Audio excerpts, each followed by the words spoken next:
ದೇವಾಲಯಗಳನ್ನು ವಶಪಡಿಸಿಕೊಳ್ಳಲು ಮುಂದಾದ ಸರ್ಕಾರ. ಹಿಂದೂ ಜನಜಾಗೃತಿ ಸಮಿತಿ ಆಕ್ರೋಶ.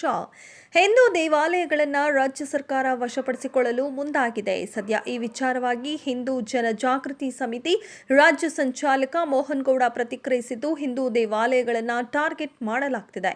ನಾವು ಇದನ್ನು ಸಹಿಸುವುದಿಲ್ಲ.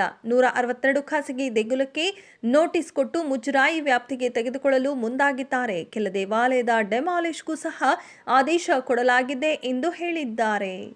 ಮಹಿಳೆ ಬೆತ್ತಲಾಗಿಲ್ಲ, ಕಾಂಗ್ರೆಸ್ ಸರ್ಕಾರವೇ ಬೆತ್ತಲಾಗಿದೆ. ಮಾಜಿ ಸಚಿವ ಬಿಸಿ ಪಾಟೀಲ್. ಬೆಳಗಾವಿ ಜಿಲ್ಲೆಯ ವಂಟಮೂರಿ ಗ್ರಾಮದಲ್ಲಿ ಮಹಿಳೆಯನ್ನ ವಿವಸ್ತ್ರಗೊಳಿಸಿ ಹಲ್ಲೆ ನಡೆಸಿದ ಪ್ರಕರಣ ಸಂಬಂಧ ನಗರದಲ್ಲಿ ಪ್ರತಿಭಟನೆ ಮಾಡಲಾಗಿದೆ.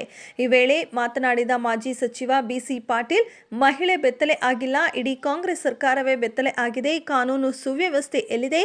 ಪೊಲೀಸ್ ಇಲಾಖೆ ಏನ್ ಕೆಲಸ ಮಾಡುತ್ತಿದೆ ಎಂದು ವಿಚಾರ ಮಾಡಬೇಕಾಗಿದೆ. ಕಾಂಗ್ರೆಸ್ ಭ್ರಷ್ಟ ಹಾಗೂ ಅಧ್ಯಕ್ಷ ಸರ್ಕಾರ ಎಂದು ವಾಗ್ದಾಳಿ ಮಾಡಿದ್ದಾರೆ. ಲಂಡನ್ ಬೀದಿಯಲ್ಲಿ ನಿಂತು ಪೋಸ್ ಕೊಟ್ಟ ರಾಧಿಕಾ ಆ್ಯಂಡ್ ಯಶ್.